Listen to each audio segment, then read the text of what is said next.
Hello and welcome to Move or Improve with Debbie. I'm your host, Debbie Miller. And I've done many podcasts on moving to other places to live permanently in retirement, but I really haven't talked about reasonably priced places where snowbirds may want to spend winter in the warmth. Check out earlier podcasts on retiring in Virginia, New Mexico, Charleston, South Carolina, Florida, North Carolina, Arizona, Nevada, and overseas locations like Portugal, Costa Rica, and even Dubai. Now, of course, it's a good idea to try out any place you choose. You don't want to make a rash decision and move too quickly. You have more time to check out the area and look at the housing and decide if you want to make a permanent move to that location. Something to consider is a major trend in the U.S., which is called the build for rent movement. Builders are creating this as part of their diversification. They build communities that are completely rental. So it's an active adult community, or you could have a master plan community with different ages, but everything in it is for rent. And so you're not tied down. You don't have the extras of dealing with buying and getting a mortgage or maintaining or other costs involved. You don't have any of that. You pay your monthly rental, and they build the community, including many amenities, which you would find in an active adult community, swimming pools, clubhouses, and that sort of thing. And then the builder moves on. So the builder likes it because then a property management company takes over the maintenance and the upkeep. You're not required to spend a lot of money to move in. You give a security deposit and the first month's rent, and then you go move in, and then your lease will tell you how much notice you have to give to be able to move out. So if you decide to check out the places I'm talking about today, be sure as part of your process, you're going to check out the build for rent communities that are in those areas as well. You can rent for a year or more, and then if you don't like it, you move to another city or town. And yes, you'll have moving expenses, but not near as much as making the wrong decision and buying a house that you hate. Or you can decide to stay and extend your lease. It doesn't matter. You may love the area so much that you decide to buy. Well, you'll have the moving expenses, yes, but the cost to purchase, you got to look at both sides. Which is cheaper? Which is less expensive? Which makes more sense for you? You won't have the tax benefits that home ownership provides, but selling your home and having some time to think about what you want in retirement without rushing to buy may be a good idea. And if you have a lot of equity that's been built up over time in your home, when you sell it, you'll have a nice pile of cash, and you may want to invest it in other opportunities and continue renting. Many snowbirds head to Florida and Arizona, New Mexico, Texas, and other locations on the Gulf Coast are calling out to snowbirds as well. So whether you're somebody who leaves your primary residence at the first snowflake in October, or you head to warmer weather after the holidays, most people don't want to spend a lot of money on a place to call their home away from home. And you want to be sure that you have access to great health care, lower rental prices, and the lower cost of living. So I'm going to talk about a few of these places today, so you might want to take some notes.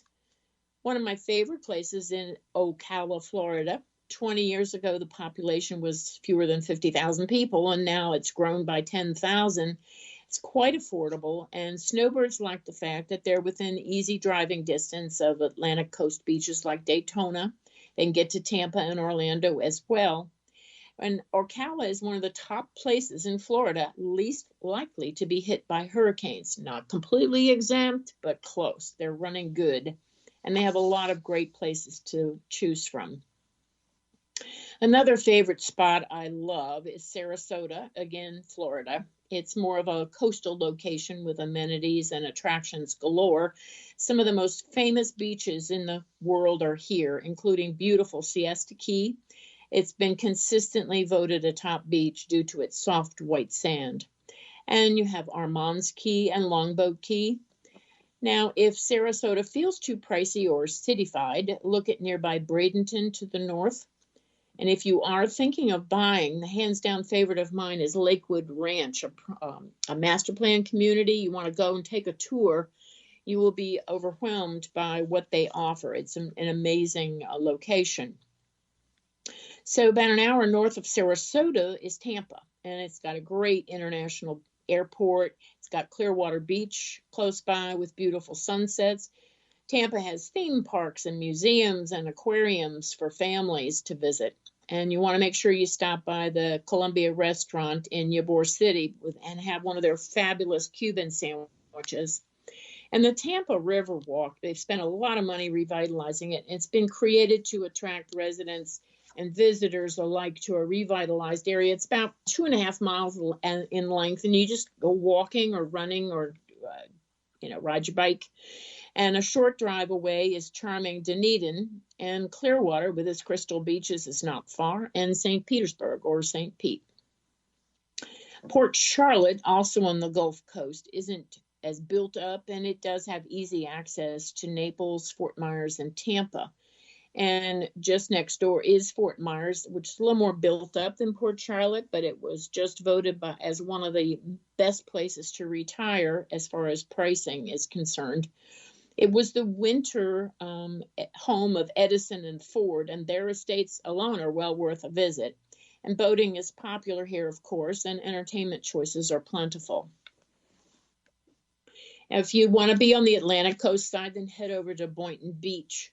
Lots of restaurants, entertainment choices here. They have almost 70 communities catering to the 55 and over group. So it's almost too many to take in and absorb. So you want to make sure you carefully evaluate any that you visit, because after a while, they're all going to look alike to you, and you want to find out. You want to figure out what makes this place more interesting, resale value. Is it something I can rent and move on easily? That kind of thing. Now, if you're looking for a slower pace and you don't need to be close to the beach, then visit Lakeland. It has lots of lakes, obviously, from its name, and outdoor recreation. There's plenty of fun in the sun for kayaking, boating, and fishing. Pensacola is part of the Florida Panhandle and has interesting architecture and culture and lots of festivals due to early Spanish settlements. Pristine beaches for sunning, walking tours of neighborhoods with homes from the 18th century, sugar white sandy beaches, and sparkling water on the Gulf of Mexico make this place a must visit. Great place to winter. Enough about Florida, though. What are some other areas of the country that are affordable? Well, this time let's look at Arizona. It's a great desert location with dry air. Instead of the heat and humidity of Florida, you have heat and dry air. So here's some of the best places in Arizona that are reasonably priced. Town of Chandler is one of the most popular cities in the United States because even though it's continuing to grow, the affordability is one of Chandler's best selling points. Second to the price tag of the homes there, the suburbs have about 330 sunny days a year. So if you have to have 365, then you have to find that other 30 plus number of days someplace else. 330 sunny days a year is pretty good. That gives residents tons of opportunities to take in world-class golf courses, dining, shopping in the downtown area, not to mention historic places listed in the National Register. If you're looking for a city to celebrate in, then Chandler has a large ostrich festival in March and Cinco de Mayo in May, Chihuahua races, and impressive city lights display during Christmas that features a tree made of over 2,000 tumbleweeds. So yes, there is something good to do with tumbleweeds. I never knew that, but anyway. Another place to look at is Oro Valley. That's O-R-O Valley, and it's on the outskirts of Tucson. Oro Valley offers impressive views of the city, but it's about the cheapest place to live in Arizona. Not only that, but in recent years, the area has attracted attention because it has jobs from companies like Honeywell, Sanofi Aventis, Ventana Medical Systems. So it's a growing, thriving community.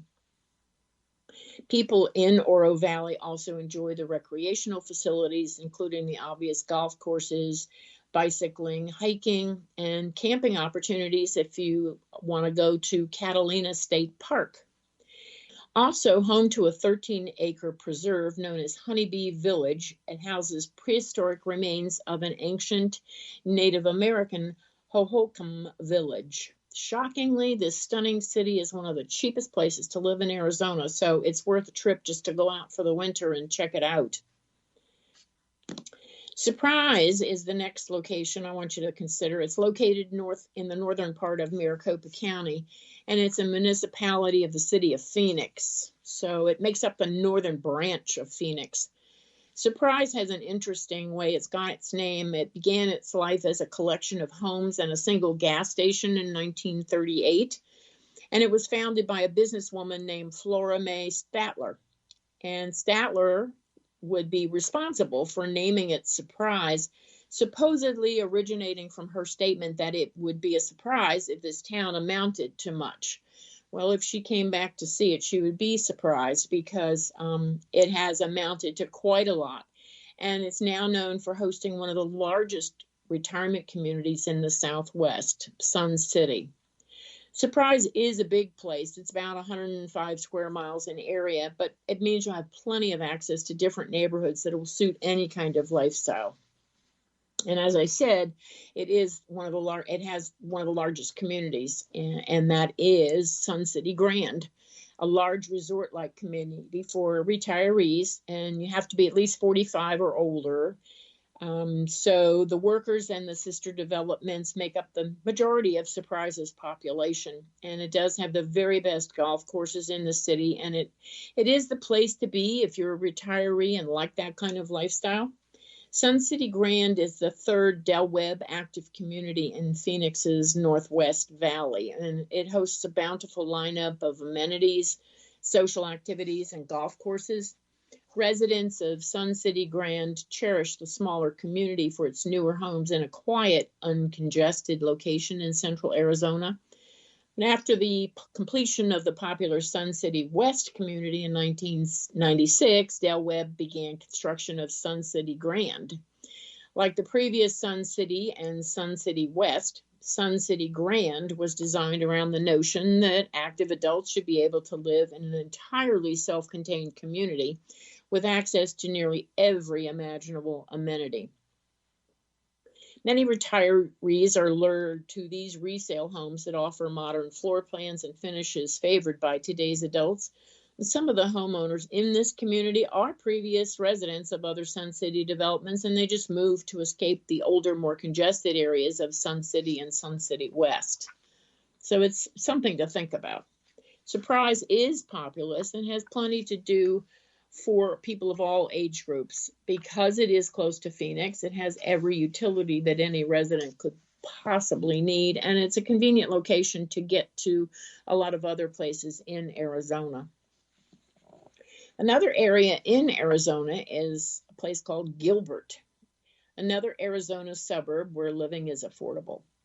But it is on the higher end of the income bracket, so it may not be the affordable living that you're looking for. But crime rate is low. The city is considered a great place to raise a family because people tend to make a comfortable living in Gilbert. Recreational opportunities like hiking and equestrian trails and the riparian Atwater Ranch allow you to see over 250 different bird species are very popular locations. Another area to look at is a place called Prescott. This 1.25 million acre Prescott National Forest attracts outdoor trail enthusiasts and hikers from all over the world.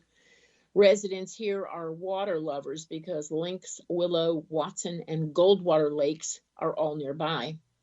It's a cute mountain town, and you might be able to even catch a reenactment of a Wild West gunfight. Another area is Flagstaff. It's a quiet mountain town, and it's one of the coziest places you can find in Arizona. It's snuggled at the base of Mount Humphreys, but the people